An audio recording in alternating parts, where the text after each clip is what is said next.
guys. This is intern Ethan, and Gunner's out for the week, so I guess I'm doing the show alone. So give me a second.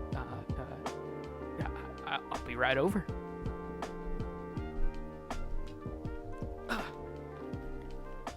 Hi.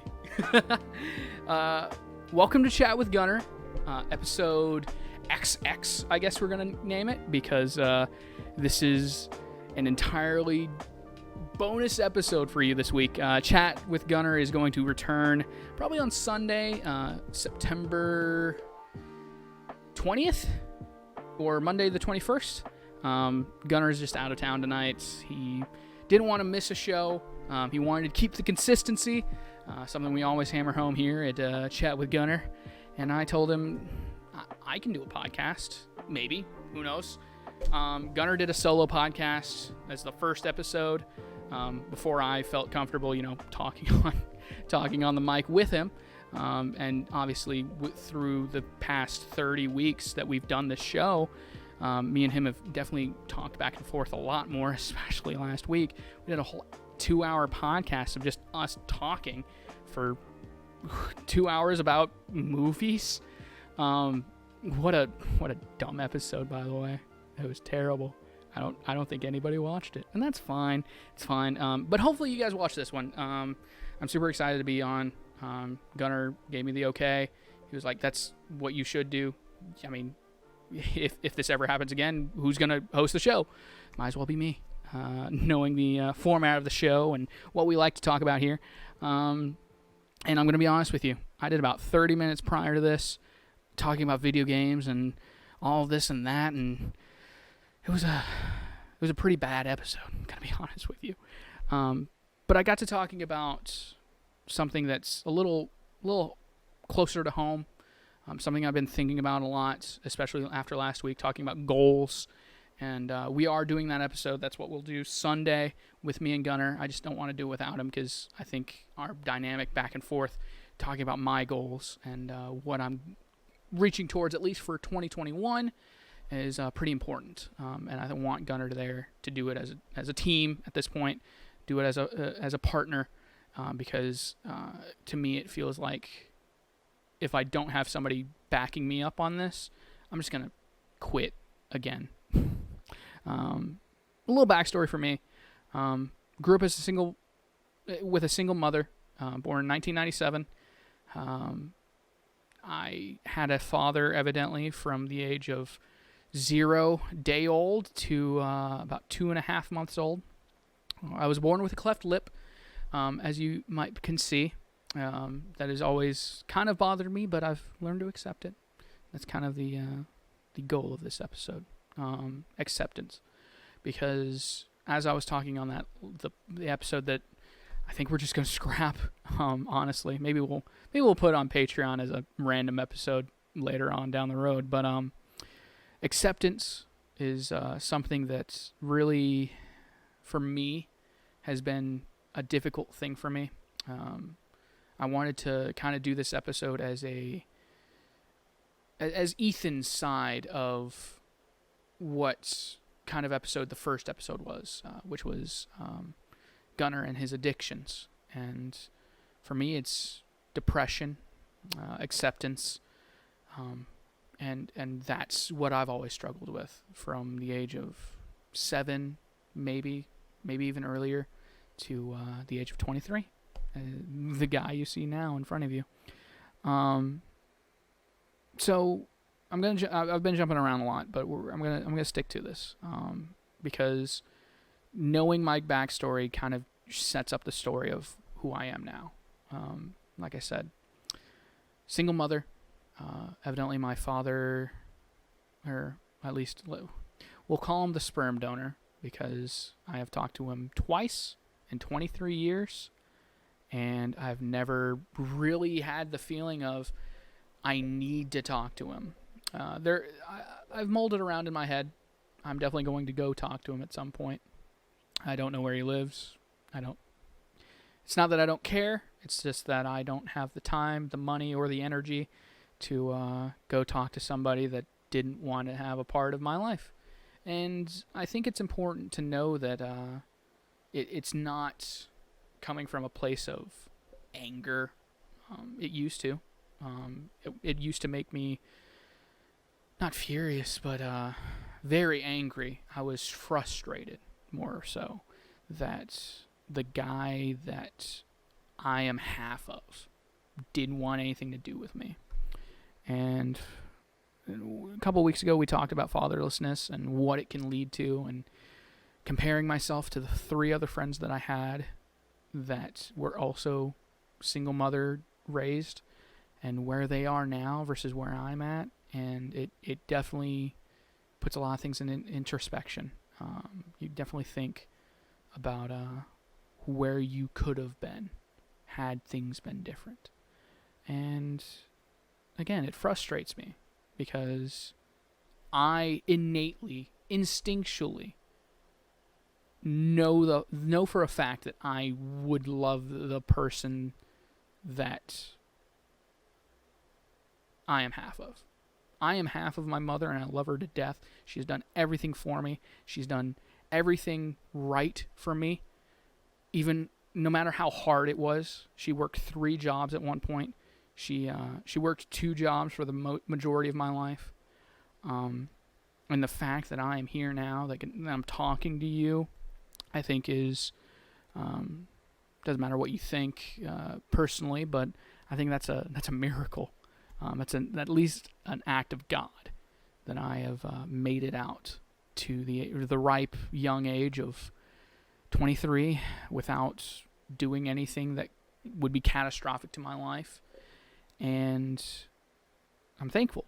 But that entire time, I was struggling with something that I couldn't have known at the time. I didn't know what it was called, even though I knew what the word was. I just didn't know what it was perceived.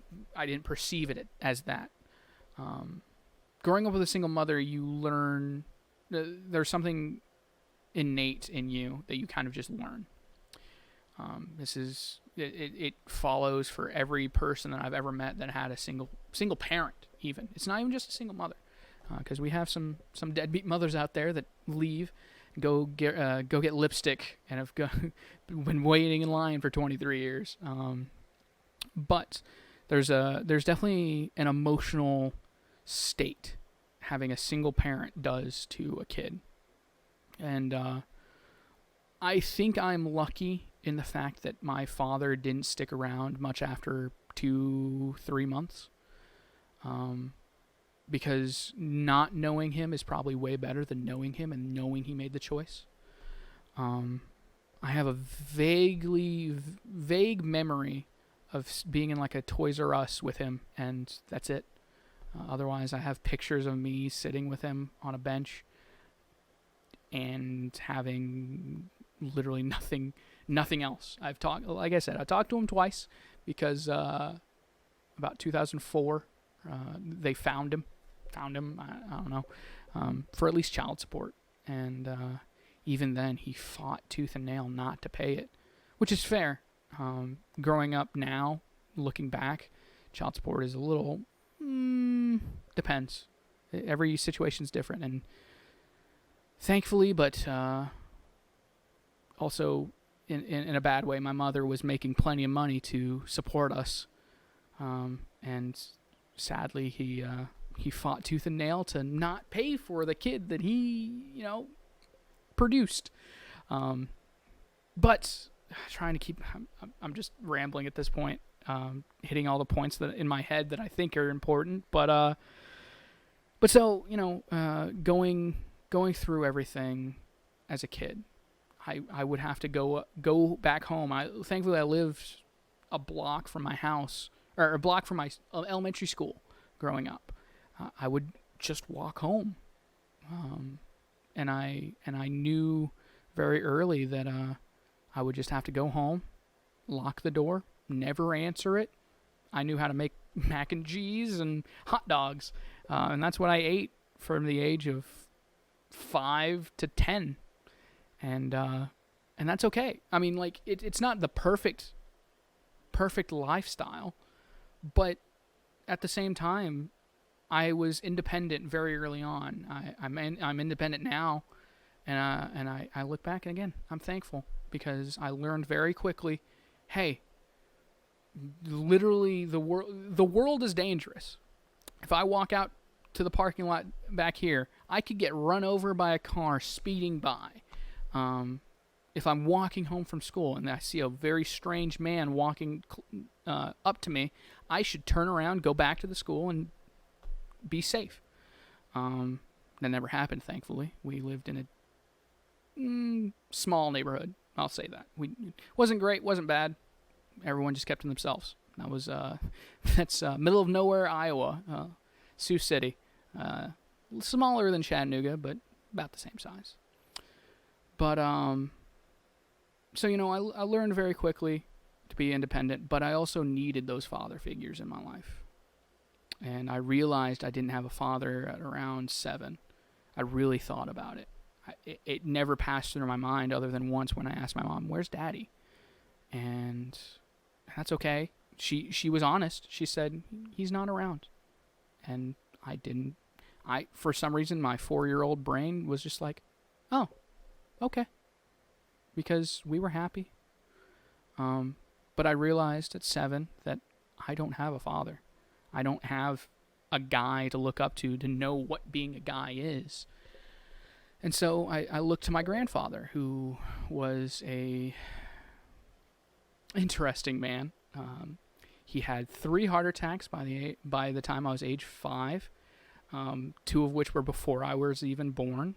He was retired literally the entire time I was alive because of medical conditions. But he was also a veteran.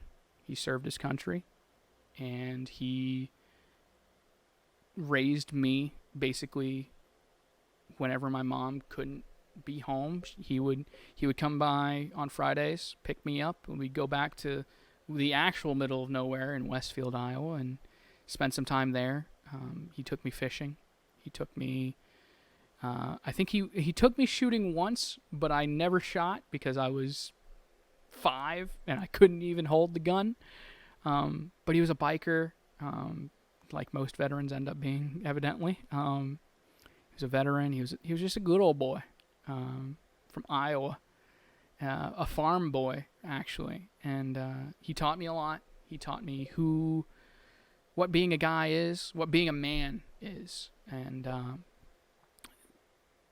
what is a struggle to look back on is even then, even having a great guy like him, I know I was depressed.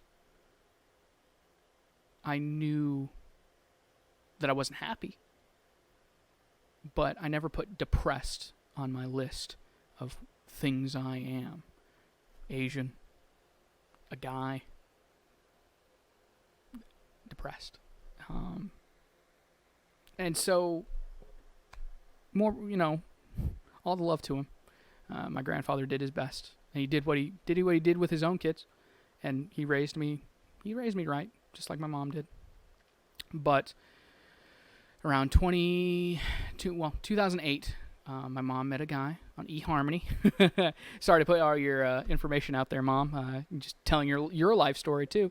But she met a guy who is now my stepdad, and I learned from him at the age of 10 what a man is, what being a good man is, which to me now I realize is opening up your home to a mother and her son who you have met online.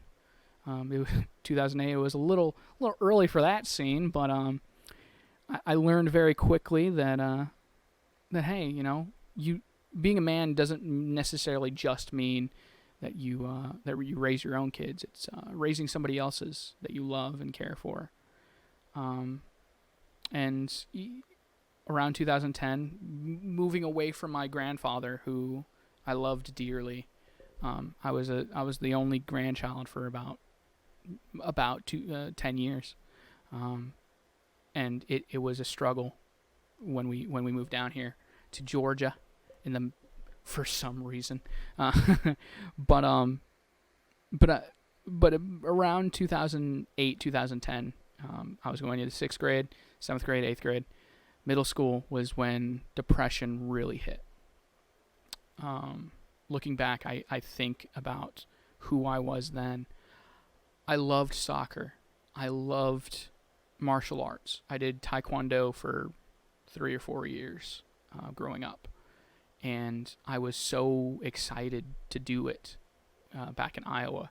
But when we got down here, I just let myself go. I didn't want to go play soccer. I didn't want to go do martial arts. I didn't want to continue doing Taekwondo, even though I probably could have. And looking back, knowing what I know now, it was because I was depressed. I didn't have the energy to go do those things.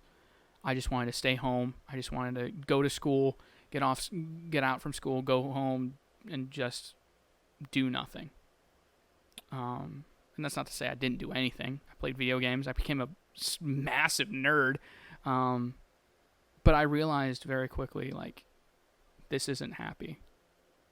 And around high school, I definitely got to that point of, I'm not happy. I need to do things that make me happy.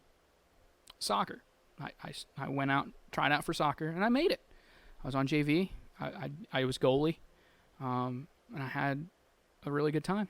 I was really happy playing soccer. And I did marching band sophomore year. Did a Captain America Marvel show. And that made me really happy. And I've met all of my friends that I still talk to today through marching band. And explains a lot about me. I'm a massive nerd, but it's I've met people that I love and care for dearly through marching band, and what I've done through marching band, and after that, soccer. I've met some of the people that I would consider my brothers through soccer, and it's very,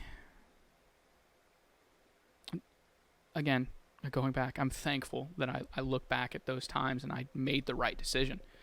I was still depressed, but at least I was making the course correction. I was doing something better for me and better for my life. I was running every day for soccer. That meant I was losing weight.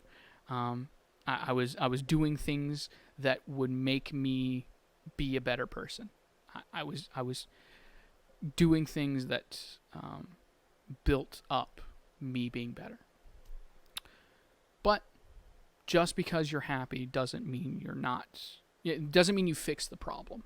Being depressed, at least for me, and it's different for everybody. And I'm not gonna stand up here or sit up here and talk on a mic and say that I have the cure for depression. You're never gonna be sad again, because that's just not true.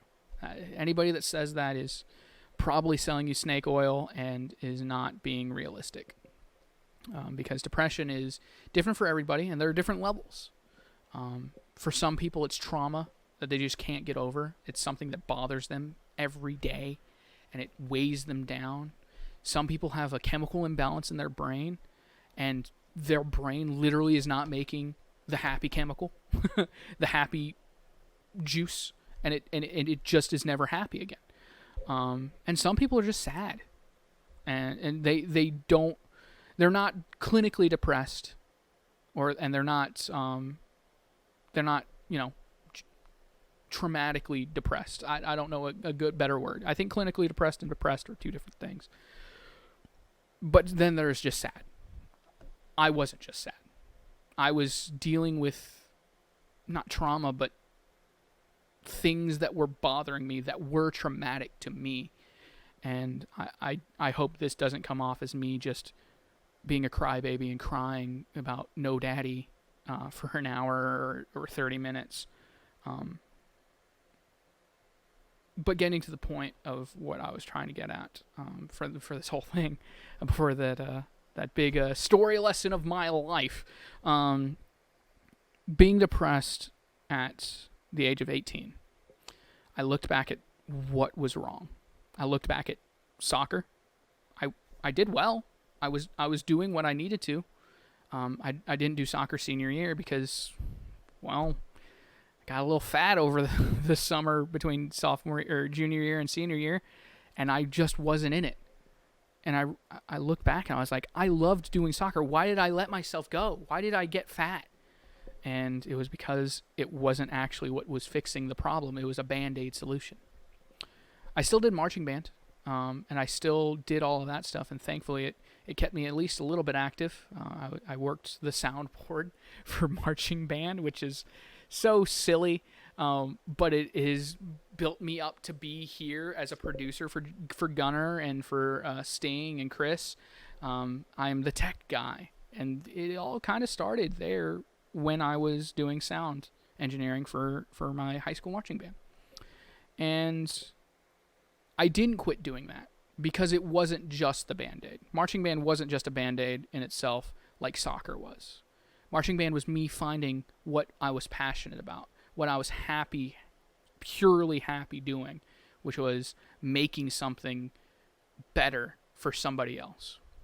Creating, being creative, being a part of something bigger than myself. I don't need...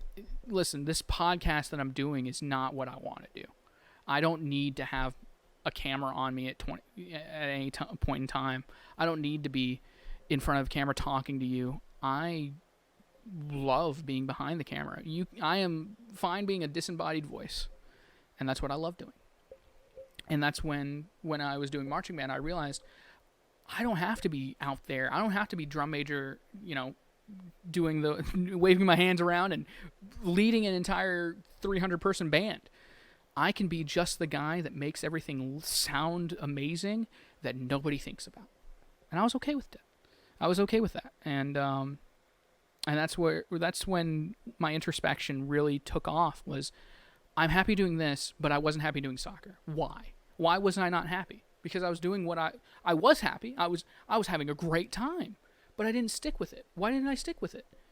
And I realized soccer was fun, but I wasn't passionate about it. I wish I was, because I probably wouldn't be 250 pounds now.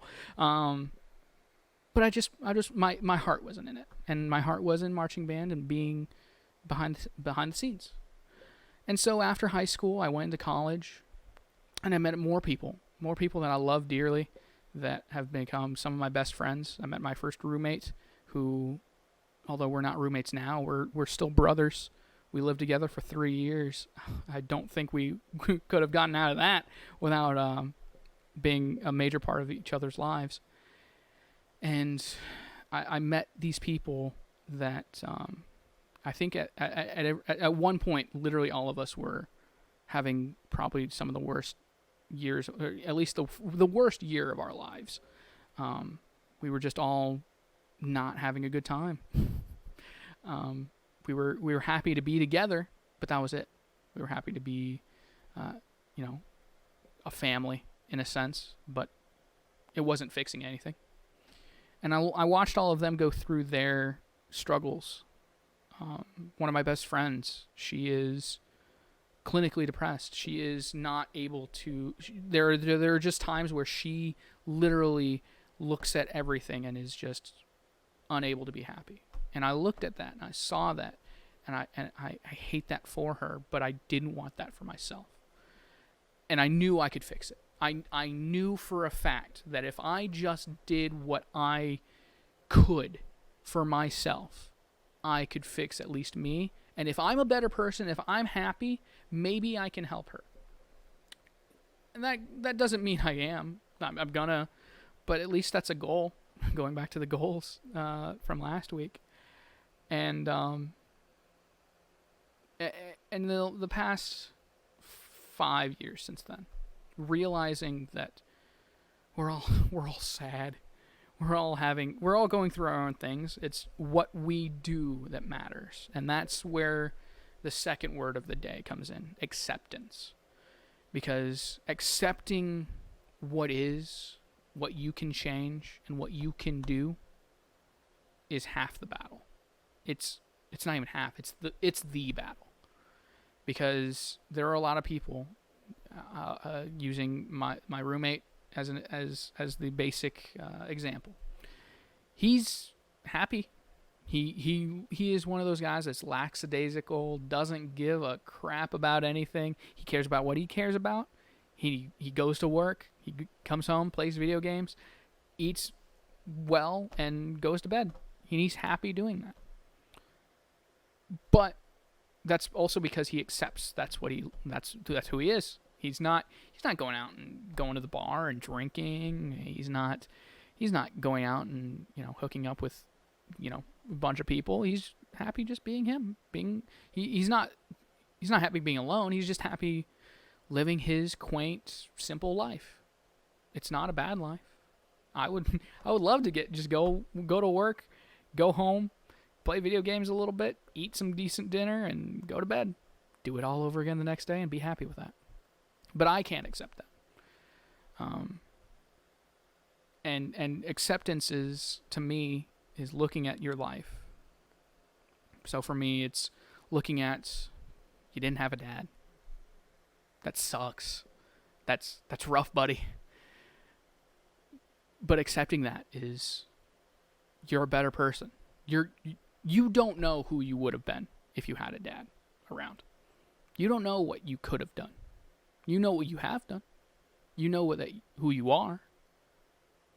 It's not bad. You haven't done bad, Ethan.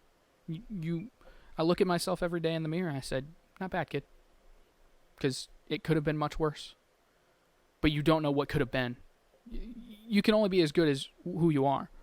You don't assume that you could have been on the moon at this point. Probably not. You wouldn't have been on the moon. So don't dwell on the idea that Daddy wasn't there. He's the reason I'm not X, Y, and Z.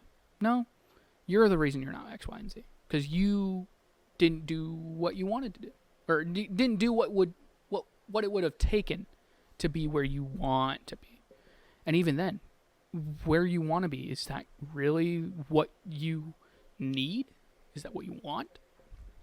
And thinking about that, a lot of the things that I wanted even a year ago wouldn't have made me happy.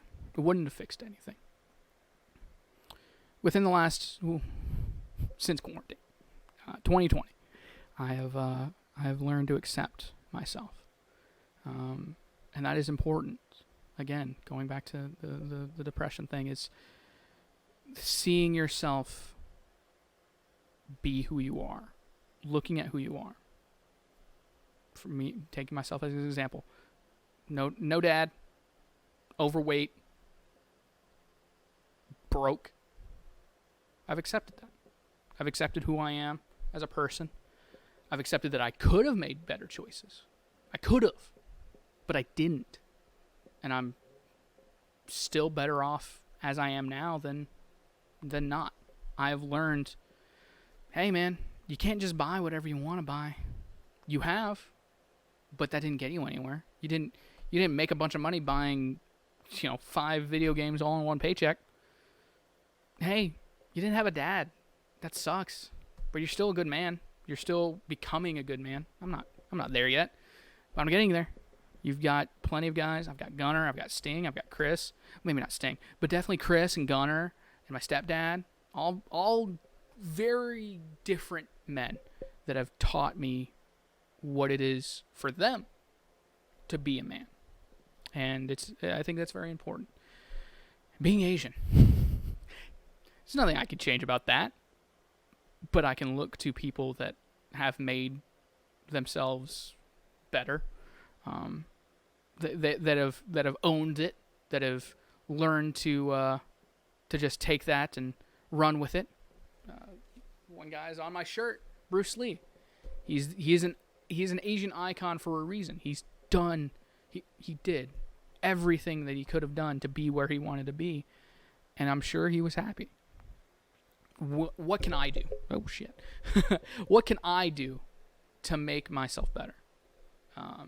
Little sneak peek to those goals for Sunday, but 250 pounds, 23 years old. I can change one thing about that. I can lose weight. I could be 200 pounds. I can be 175 pounds. It's my lowest weight. I want to get back to that. Probably can't do it within 90 weeks or 90 days for before the end of 2020, but I can definitely start. I can work towards that. And I've tried before. I was at 200 pounds trying to get back to 175, and I couldn't do it because I was mad at myself. I was doing it out of anger and spite for myself. But when I accepted it, everything changed. My mentality changed. And that's why I'm doing it now. And I think I can actually do it. Because when I accepted, hey, you're 250 pounds. You don't want to be, but you are. And you got to understand, like, hey, it's rough, buddy. You're there. What can you do now? And what can I do? I can watch what I eat. I can go work out. I can be cognizant of what I put in my body. Gunner's always talking about it. Why is it taking me 36 weeks to get here where I'm actually listening? I can drink water instead of soda every day. I've gone 5 months without drinking any soda. And before that, I drank nothing but soda. There's your first problem, Ethan. All that sugar, all that carbonation, you don't need it. And I've drank water every day, other than a singular day every week that I drink one alcoholic beverage that's carbonated and probably has a lot of sugar in it. Let's be honest here. But that's the first step, and I've made those decisions because I accepted, hey, you're not what you want to be, but you are who you are, and that's okay. You don't have to like it, but you gotta love it. You gotta love who you are, and that's the main thing I'm gonna get at tonight is you gotta love yourself. And loving yourself is not just being I'm me and you can't screw everybody else. I'm me and I love me. That's a part of it. That's kind of a shitty part of it, but that's part of it. But what I'm talking about is loving yourself. Love who you are. Because if you love who you are, truly, you know what's best for you. You'll know what you can do to be better for yourself. And for me, I love myself enough to change my diet, to change what I'm doing so I can lose weight and I can be better tomorrow. I can look like, probably not like Bruce Lee, but I can damn sure try. I can get rid of these chubby cheeks that I've had for 23 years. I'm pretty sure this is all baby fat, and it's literally never gone away. But it's going to, because I want it to. And because I love my cheeks, because they're freaking pudgy and huge. Because I love that, but I love myself enough to change it, it's going to change. It's a mentality thing. It's, what's Gunner always talking about? Law of attraction. If you think about it hard enough, you want it hard enough, it's going to happen. Maybe. That, or it's going to happen because I make it happen. Because I'm going to do it. Something else is me wanting to change my financial situation, right? Well, you got to love who you are. I don't know how you could love being poor, but yeah, I love it. Because being poor also means, hey, I'm not going out and buying fast food all the time. Sounds terrible, but since I'm not in the best financial situations, I can skimp here and there. I don't have to go out and buy a cheeseburger. I can just go to Walmart, buy a pound of chicken for $2, buy some broccoli, go home, cook it, eat healthy, be happy with that, and lose weight because I'm not eating a bunch of sugar and carbs, and I'm being better. So, you know, that's one of those places where, you know, you just gotta love it. Now, do I love that I'm late on my rent? No. But also saving that money can lead to paying rent. So you gotta love yourself. And I think, again, I'm a little scatterbrained and about 35 minutes through. So I'm definitely been rambling. But if I can leave you guys with anything to wrap up my stories, I think I've beaten depression. That was what we started with. I've beaten it because I started doing what I loved. I stopped doing what I hated doing, and I accepted my situation. I accepted me for me, because I can't change it. I can't do anything about it, but I can be who I am and love who I am and love being who I am. And I think that's important. But I guess that's where I'll wrap up. We're, 35 minutes in? It's a bonus episode. Chat with Ethan. It's probably not going to be the best episode ever, but hey, just trying it. Trying out some new things. Didn't like being in front of the camera, but here I am. I've done it 2 nights in a week. This is terrible. I hate talking. Actually, no. I love talking. Who would have guessed? But, as always, you can find us here at Facebook. Facebook. Apple Podcasts. YouTube. Instagram. Spotify. And Google Podcasts. That was terrible. I stumbled through that. And I stumbled through this entire podcast, and I feel terrible about it. But I hope you guys enjoyed it. We'll catch you next week, at the very least. If not Sunday. We'll catch you Sunday. Tune in. We're going to try and get that episode done. Hopefully we can make it a good one. And I hope you guys enjoy it. And I hope you guys enjoyed this one. All right. Peace.